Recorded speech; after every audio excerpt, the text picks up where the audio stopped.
নমস্কার, আমি সৃজা। ৩ সংখ্যাটা দেশের ক্ষেত্রে অপয়া, আর সে কারণের জন্যই তেরঙা পতাকা মানতে রাজি হয়নি ওরা। কাদের কথা বলছি? বলছি আরএসএস এর কথা। স্বাধীনতার পর যে তেরঙা পতাকা সর্বসম্মতিক্রমে স্বীকৃত হয়েছিল তার একমাত্র বিরোধিতা করেছিল আরএসএস। আরএসএস বলেছিল যে এই যে তিনটে রং আসলে দেশের জন্য অশুভ।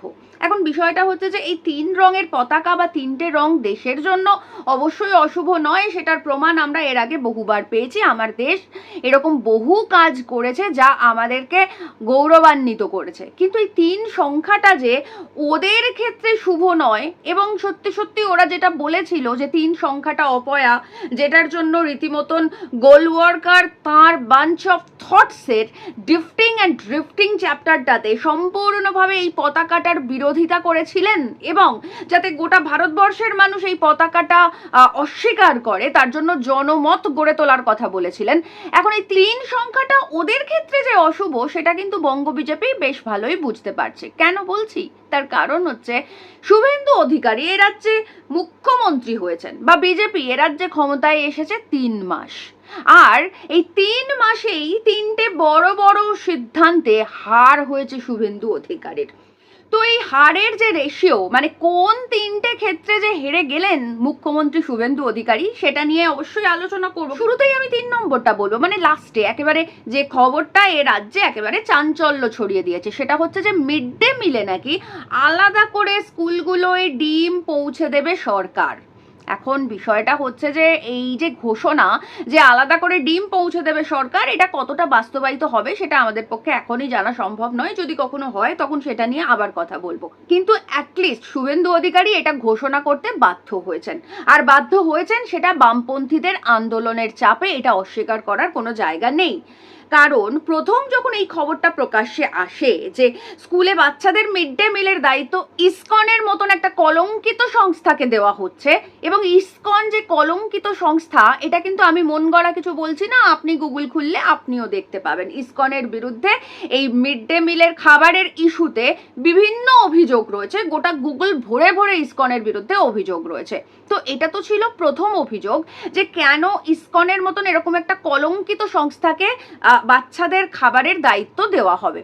আর দ্বিতীয় যে অভিযোগটা ছিল এই মিড ডে মিলের ক্ষেত্রে, এবং আমি নিজেও কন্টেন্ট বানিয়েছি সেটা নিয়ে, আপনারা নিশ্চয়ই দেখেছেন, সেটা হচ্ছে যে কেন বাংলার বাচ্চাদের হঠাৎ করে দুপুরবেলা রাজমা চাওয়াল খেতে হবে। প্রথমত ডিমের মতন পুষ্টি এই রাজমা চাওয়ালে পাওয়া যায় না, সেটা আমরা সকলে জানি। দ্বিতীয় কথা হচ্ছে যে টেস্ট বাডস বলে একটা ব্যাপার থাকে। এতদিন পর্যন্ত যে বাচ্চারা দুপুরবেলা মাছ মাংস ডিম খেয়ে অভ্যস্ত ছিল, তারা হঠাৎ করে কেন রাজমা চাওয়াল, মানে গোবলয়ের বাচ্চাদের মতন নিরামিষ রাজমা চাওয়াল খাবে?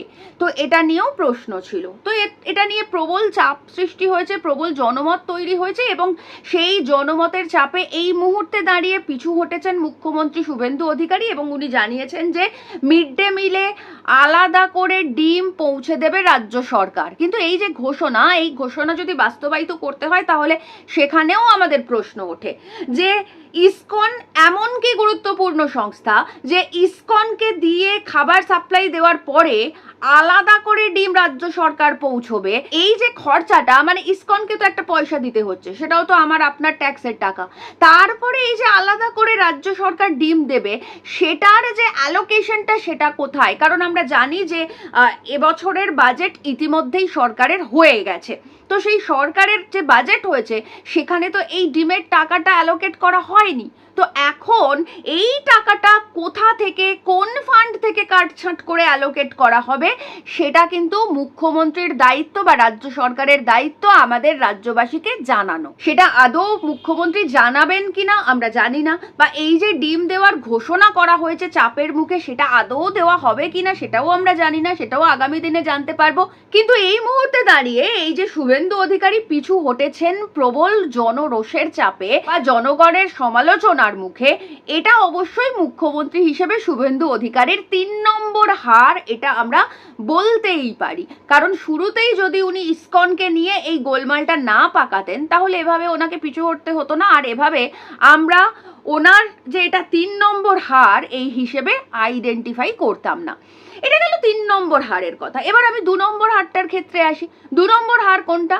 আমরা দেখলাম যে ক্ষমতায় আসার পরেই একটা বিল পাস করানো হলো বিজেপির তরফ থেকে, কি না, গুন্ডা দমন বিল। সেটা অলরেডি আইন হয়ে গেছে আমরা জানি, এবং শুভেন্দু অধিকারী মারাত্মক মারাত্মক বিভৎস সমস্ত বক্তৃতা দিচ্ছিলেন যে গুন্ডা দমন আইন লাগু করা হয়ে গেছে, এবার কেউ কোনো অশান্তি আর রাজ্যে পাকাতে পারবে না, যদি অশান্তি পাকায় তাহলে 1 বছর ধরে তাকে আটকে রাখা হবে জেলে, এমনকি কেন আটকে রাখা হচ্ছে সেটার কারণ পর্যন্ত বলা হবে না। মানে গুন্ডা দমন বিলের মধ্যেই এই ক্লজটা রয়েছে যে কেন তাকে আটকে রাখা হচ্ছে সেটাও চাইলে না জানাতে পারে সরকার বা প্রশাসন।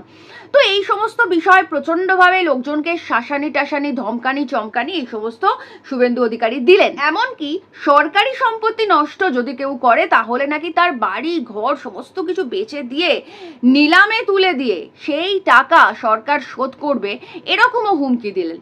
তো আমরা সবাই জানি গুন্ডা দমন বিল পাস হয়ে গেছে, গুন্ডা দমন আইনে লোকজনকে জেলে ঢোকানো হবে, এবং যাদেরকেই ঢোকানো হবে এখন বোধহয় 1 বছর ধরে তাদেরকে জেলে পচিয়ে মারা হবে। এই সমস্ত যখন এ রাজ্যের মানুষ মোটামুটিভাবে ভয় পেতে শুরু করেছে, তখন আমরা দেখলাম যে ও বাবা, এ তো পুরোটাই ফাঁকা আওয়াজ। কারণ গুন্ডা দমন বিল পাস হলেও আইন হিসেবে সেটা এ রাজ্যে এখনো লাগু হয়নি। তার কারণ হচ্ছে রাজ্যপাল হন, রাষ্ট্রপতি হন, যার যার পারমিশন দরকার একটা বিলের ক্ষেত্রে তাঁরা যদি পাশও করে দেন, তারপরেও কিন্তু সেই বিলটা পাশের জন্য একটা গেজেট নোটিফিকেশন লাগে। সেই গেজেট নোটিফিকেশন মানে অশোক স্তম্ভ দেওয়া কাগজে সেই গেজেট নোটিফিকেশন যতক্ষণ পর্যন্ত না কোর্ট থেকে পাশ হচ্ছে ততক্ষণ পর্যন্ত সেটা আইন হিসেবে লাগু করা যায় না। তো এখনো পর্যন্ত গুন্ডা দমনের ক্ষেত্রে সেই গেজেট নোটিফিকেশন পাস হয়নি। অর্থাৎ গুন্ডা দমন বিল নিয়ে যে আস্ফালন আমরা শুভেন্দু অধিকারীর দেখলাম, মানে বিশাল একটা ভয়ঙ্কর বিষয় এই গুন্ডা দমন বিল, এবং এই গুন্ডা দমন বিল পাস হয়ে গেলেই এ রাজ্যে আর গোটা রাজ্য জুড়ে 1 ফোঁটা কেউ অশান্তি করার সাহস পাবে না। সেটা যে সম্পূর্ণভাবে ফাঁকা আওয়াজ সেটাও আমরা মোটামুটিভাবে এখন বুঝে গেছি। তো এটা গেল দ্বিতীয় হার।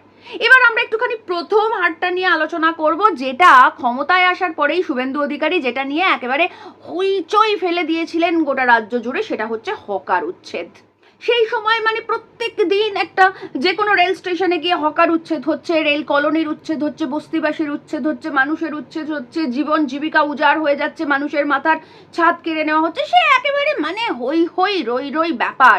বামপন্থীরা রাস্তায় নামছেন, রেল কলোনি আটকাচ্ছেন, বস্তি আটকাচ্ছেন, হকার আটকাচ্ছেন, প্রতিদিন কোর্টে ছুটছেন, স্টে অর্ডার নিয়ে আসছেন। এই সমস্ত কিছু চললো কিছুদিন। তারপর কোর্ট থেকে বলা হলো যে পুজো পর্যন্ত এভাবে হকার উচ্ছেদ করা যাবে না, অর্থাৎ হকার উচ্ছেদ আটকে গেল। এখন ভেবে দেখুন, বিজেপি এ রাজ্যে ক্ষমতায় এসেছে 3 মাস, শুভেন্দু অধিকারী মুখ্যমন্ত্রী হয়েছেন এ রাজ্যে 3 মাস, এবং এই 3 মাসে যে 3টে বড় সিদ্ধান্ত উনি নিয়েছেন, সেই বড় 3টে সিদ্ধান্ততেই উনি গুনে গুনে গোল খেয়েছেন, গুনে গুনে হেরে গেছেন। অর্থাৎ এ রাজ্যে ক্ষমতায় আসার পর প্রথম মাসে হকার উচ্ছেদ, দ্বিতীয় মাসে গুন্ডা দমন বিল, আর তৃতীয় মাসে মিড ডে মিল।